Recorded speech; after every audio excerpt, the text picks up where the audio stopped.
A little bit of ooh, a little bit of everything podcast. Luck is in the building.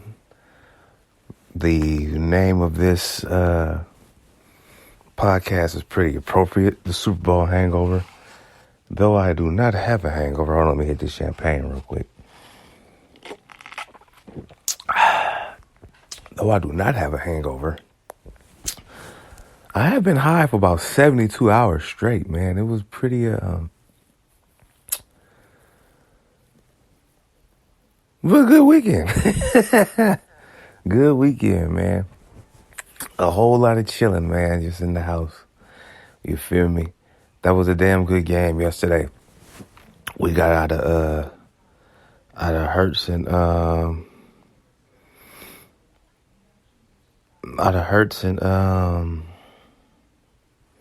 Mahomes, man. You feel me? They really went out there and put up numbers, really went toe to toe. It was a damn good game, man. Even though we was having a Super Bowl party,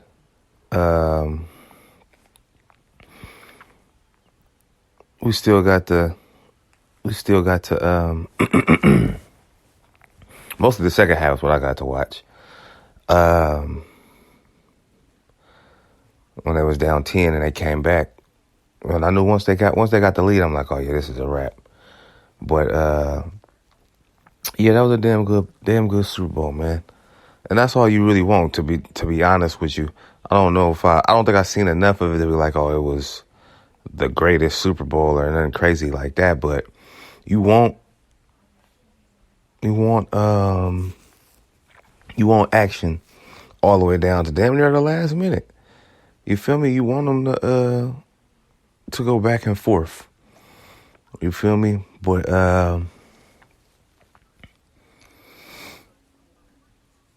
it makes me think about because now the talk is about Mahomes. Can he catch Brady? Can he become the GOAT and things of that nature? And again, it's only his 6th year. At the minimum, we're probably about 10 years too early having this conversation. You feel me? And I'm going to say this too. I don't necessarily think Mahomes got to get 7 Super Bowl rings to be the GOAT. If he could get to if he got to get to 4, number one. But if he could get to 5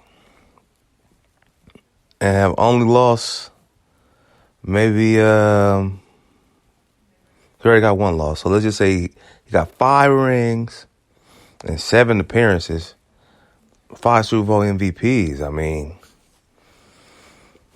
and he's still putting up numbers. He's still winning regular season MVPs. I mean, that's how you end up being a GOAT. You feel me? But I think the conversation is just too early. But he has the best start of any quarterback ever. 6 years, 5 of a starter, 5 AFC championship game, 3 Super Bowls. Like, that's hard to that's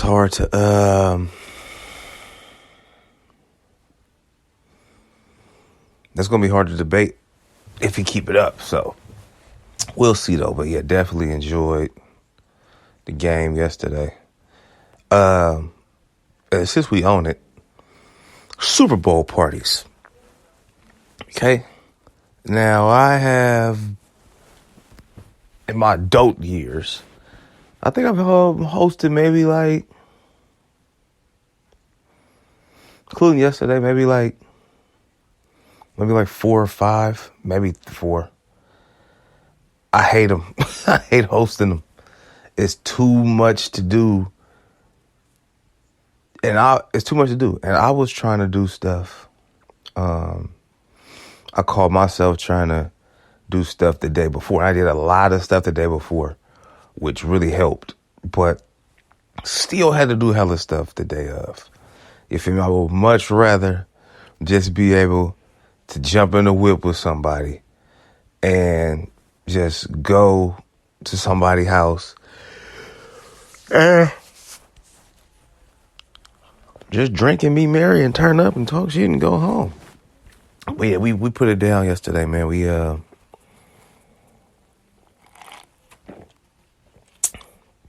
Yeah, we had wings and tacos and tri-tip and carne asada and big shrimp. You feel me? Yeah, we had it popping. Big drink. A lot of drugs in the air. It was a good time, man. We had a good time yesterday, man. But I would much rather be attending than hosting if I could have it my way. Because it'd be too much going on to be hosting. Too much. But every time we all kick it, man, I always appreciate, you feel me, the group that we got. You know what I'm saying? And almost everybody has been around each other their whole lives, or people who are friends with certain people, they've been around each other their whole lives. It's like a real family vibe when you hang with us. You feel me? It's gonna be some shit talking and some drink pouring, and this is gonna be lit. You feel me? And you know. So I just always enjoy being able to kick with my dudes, vibe with my guys. It's always a good time. I'm thankful ain't nothing else really going on up until my birthday is probably the next thing. And then but nothing sports related like that. The playoffs don't start until the end of April. So we got some wiggle room on that. We ain't gotta have no wild parties and nothing like that. But you never know. You never know. You never know.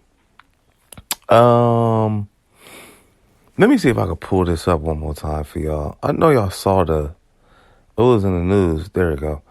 They had all of these nurses out here with these fake degrees in Florida, where the scheme, where they distributed out 7,600 fake nurses licenses, right? And I think they said they were selling them for like 10 to 20,000. So just on the average, let's just say it's $15,000 they were selling them for. That's over $100 million they made, giving out these fake nursing diplomas. And they started doing it in 2016, and it went all the way. So it was going on during the pandemic, bro. So for 5 years, I mean, basically, what they're basically doing is, if I'm not mistaken, they was giving hold on, where is that? Because it was definitely shortcutting it, where they didn't have to. Let me see. I'm trying to read on the fly because I had this and then I lost it. You know, these articles be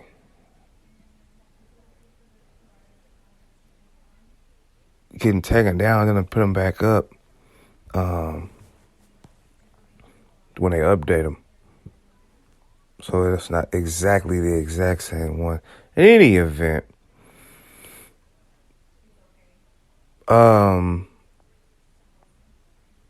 this is probably some of the most dangerous shit I've ever seen in my life, like on some real shit.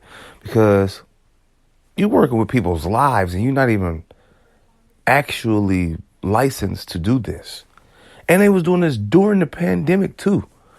You feel me? When nurses, oh my God, when nurses was at a premium. So you was getting in there, just put people's lives on the line. Greed is a real issue, like for real. Greed, I think greed is worse than jealousy, in all honesty. Because greed had you doing some shit that you are, like you,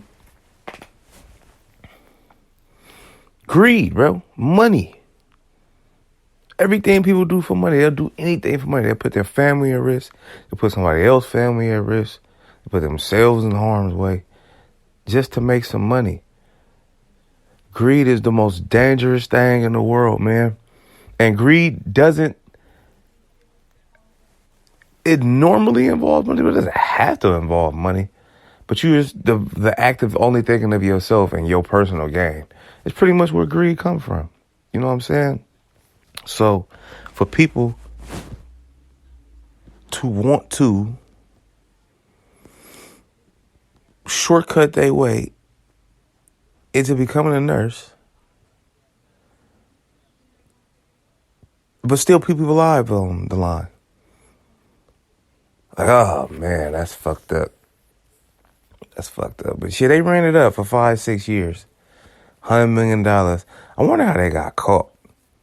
Like, that's all, the majority of the time when a big scheme or something like this happens, it's something very, very small that gets you caught. Something that got missed. Somebody forgot to pay something or pay somebody. Something like that. It's always how it goes like that. Like, you feel me? It's not like one big bad thing happened. It's a bunch of small stuff that leads to this big ass thing happening.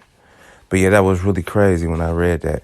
And for somebody working in a hospital, I mean, looking at, because we get a lot of traveling nurses, and nurses be here for like a month and then they gone. Like, I don't know.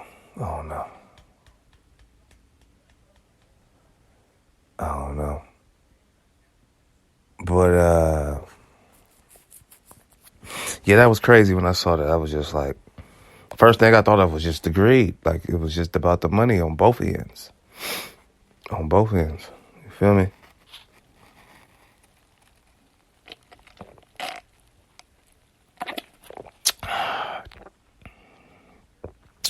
Champagne in the morning, man, it'll get you right. This podcast is being done in the bed. I got Looney Tunes on TV. It's just playing, you feel me? But I knew I had to get one in after the bowl, you feel me? Because I knew if Mahomes won, the whole Brady was going to come in. Like, I swear I really do hate that. They just compare. I feel like you should compare athletes to other athletes when they're both retired, not while one is playing. You know what I'm saying? That's just what I think. And anyway,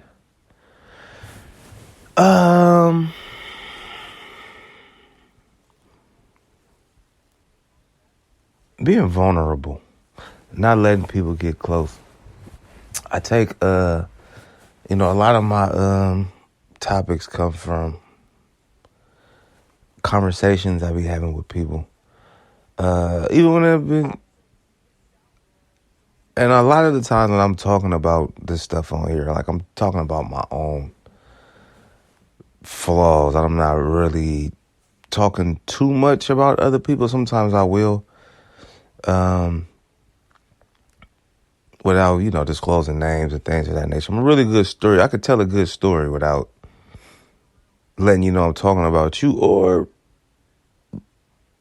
put too much of your business out there in the street, or my own, for that matter. So, but yeah, being vulnerable and not letting people get close.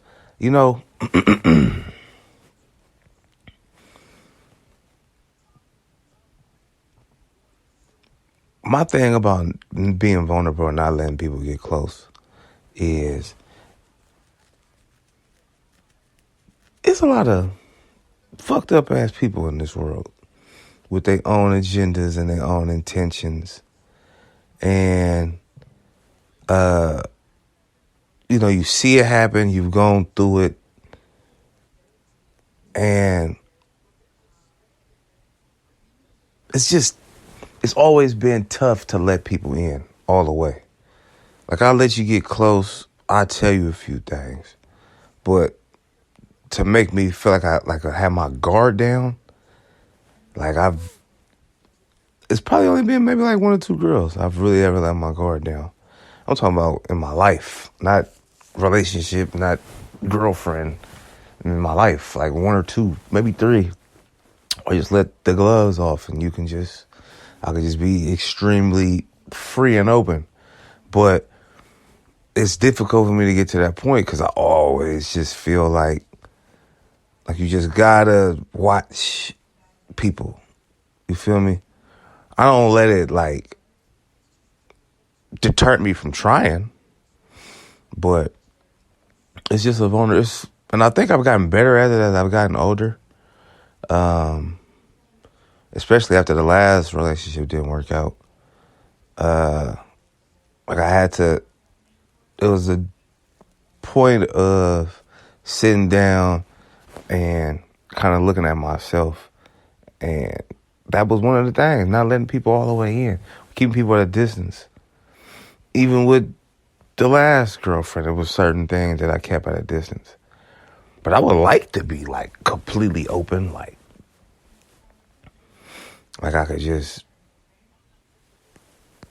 be ruthlessly honest with somebody about whatever, and they don't accept. They understand it. They don't accept it. They understand it though, and they accept me for it. You know, and I personally have been that person for women, where they just are relentlessly honest. And I think it's because I'm not one of them throw shit back in your face type of people. Like if you tell me something that you really went through and it really affected you, you ain't got to worry about it 6, 7, 8 months later. We get into an argument. Now I'm throwing what you told me back in your face. Like we're not doing that. That's not the type of nigga I am. But again, it's a lot of people who are like that. It makes it difficult for you to, you feel me, be open with them about stuff because they will throw you under the bus. But I say that to say, this whole conversation really came from a conversation I was having with somebody, and how they talked about,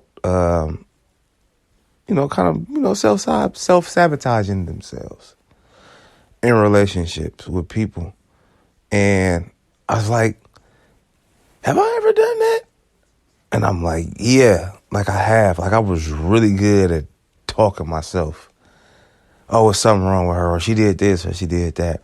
And it was probably just me being afraid of being vulnerable. Like that's probably all it really was. You know what I'm saying? That's probably really all it was. It was being vulnerable. But or afraid to be vulnerable, or to give myself to that girl, because I don't know what's going to happen on the other end. In any event, though, like I said, I still work on it, but we have to, we got to evolve. You got to grow. You can't be the exact same person you was 5 years ago. You can't have the same thought process.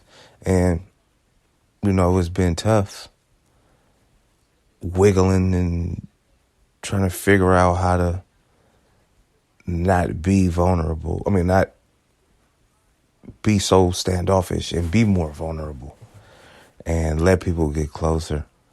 Work in progress. We all got our things we got to work on, right? We all got things we got to work on. All right, so every now and then, something wild happens, right? I'm talking about like in life, like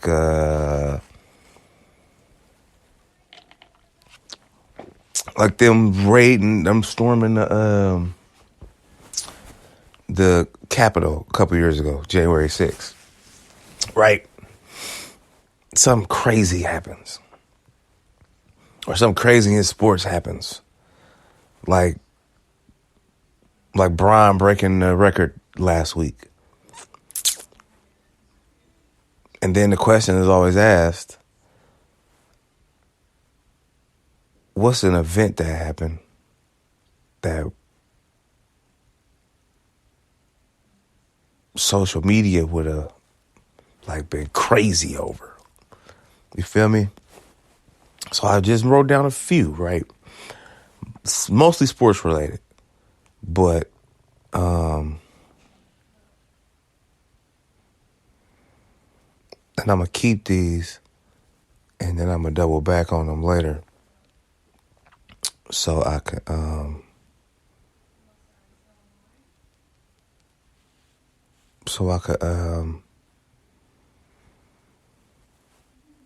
keep using it with everybody else. That's what I'm trying to find out.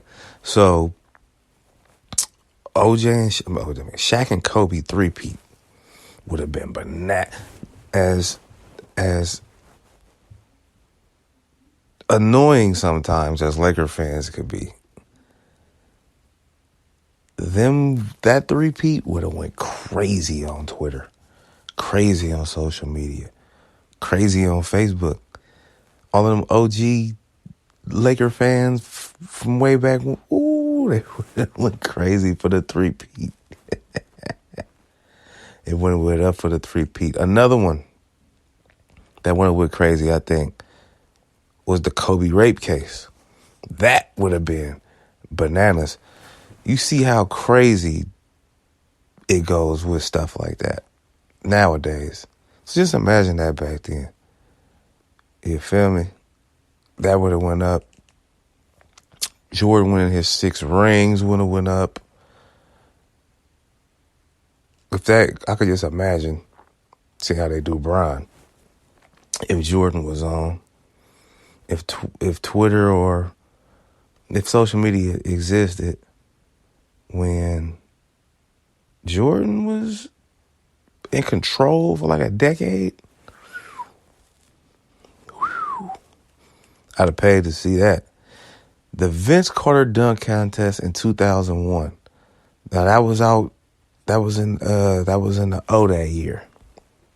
Let me tell y'all why I think that would have broke the internet, broke social media. We was on like a 6-way call talking about the dunk contest after it was over. So like 3-4 people 3-waying to get the call out. Like it was up. It was up for real. That was it.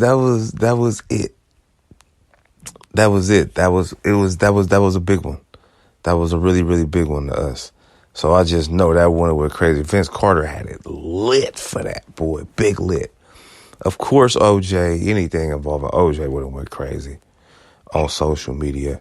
You know, it would have went nuts. For real. And I'm going to add to this list again, and I'm going to come back to it. The Tuck Rule gang. When Brady got sacked and they called it he was tucking the football, incomplete pass, but it was actually a fumble. Boy, servers would have shut down if that would have happened.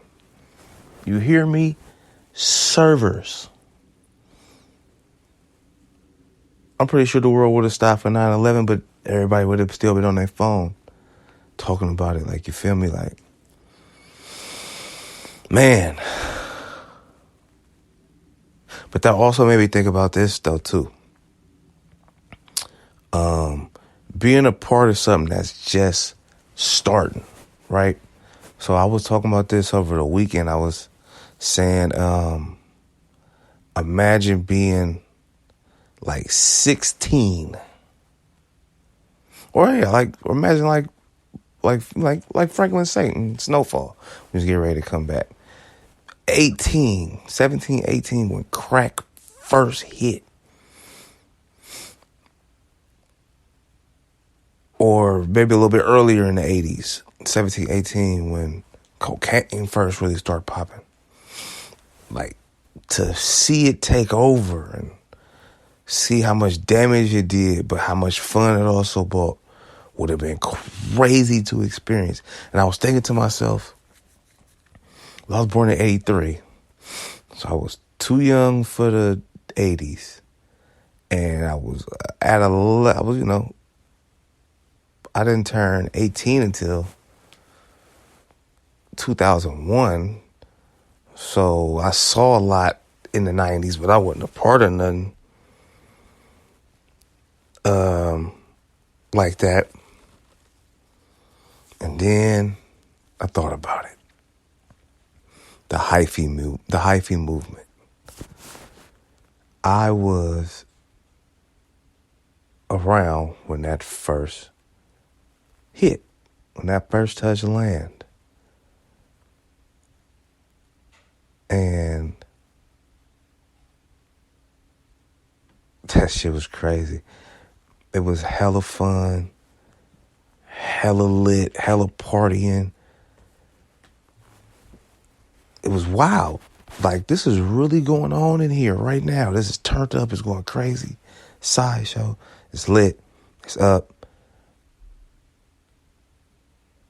Boom, somebody get killed after. And that was just part of the process. Like, that's just how it went. But we was there at the beginning of that. When a sideshow was just sparked anywhere at any time. When niggas just jump out at the light and just turn up and go crazy. Go stupid, then jump back in the car and wiggle back like nothing just happened. You feel me? Like it was up.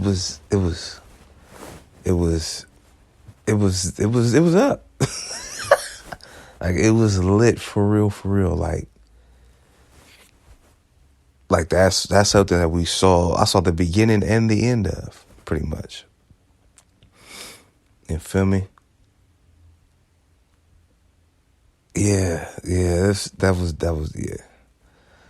It's like I said, it was like whatever you thought was like the funnest moment.